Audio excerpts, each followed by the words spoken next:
It was during those long and lonely years that my hunger for freedom of my own people became a hunger for the freedom of all people, white and black.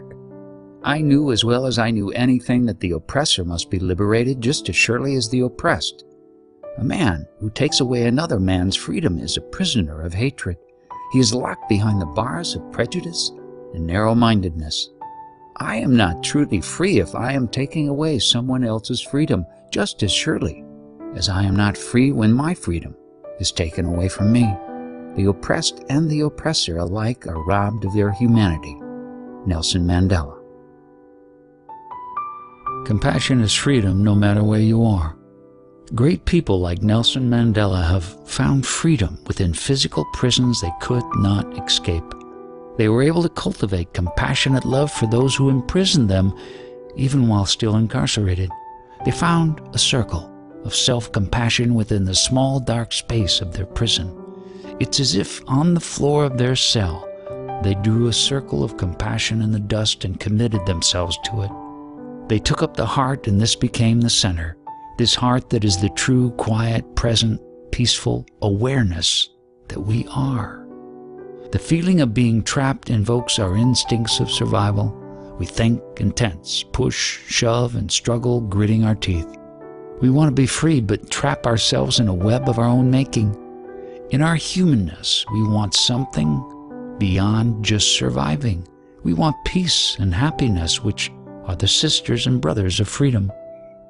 You could be trapped in a job you don't like, or a place you live, a house, city, landscape, or country, and at the moment you just have to be with it. The circumstances of your prison might be a marriage or a relationship that is simply not going to change regardless of how hard you have tried to change it.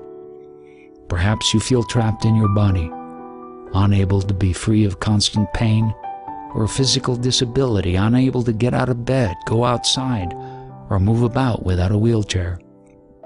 You don't have to be a person who is extremely independent to feel the fragileness of this moment, to feel the loss of control of your world, to feel imprisoned by your very body when there is no escape.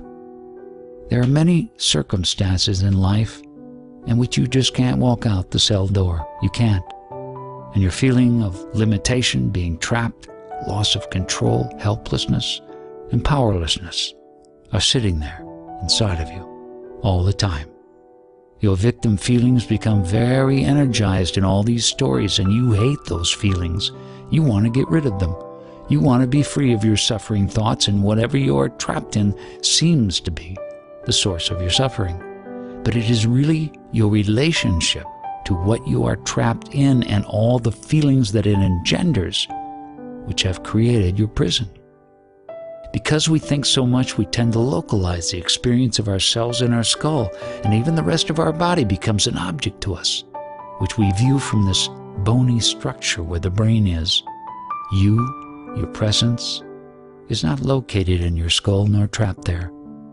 Even if you have the belief that you are anchored in your heart, the true heart of self does not have a physical home in this organ.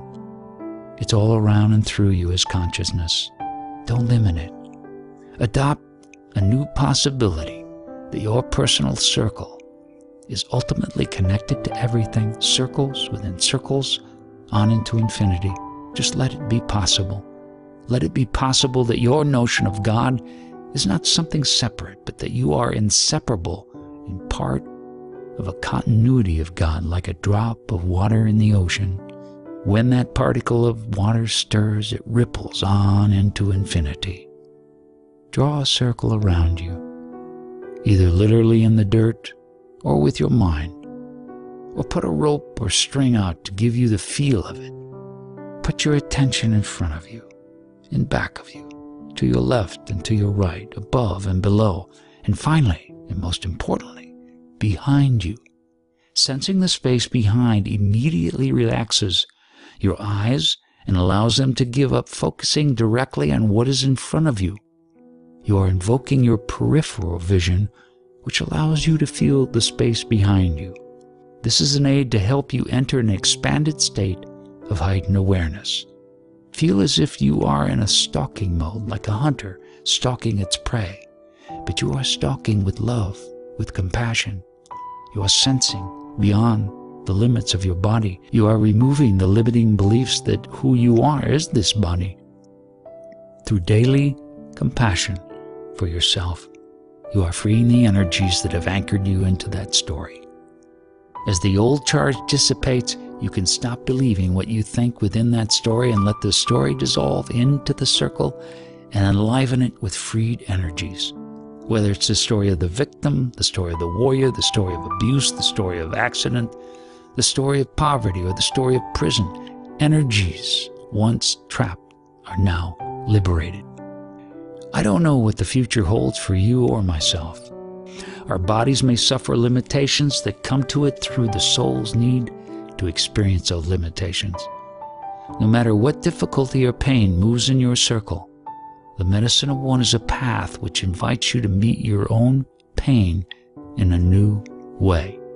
It is not a formula for having a painless life, but a path to a life of peace in spite of pain.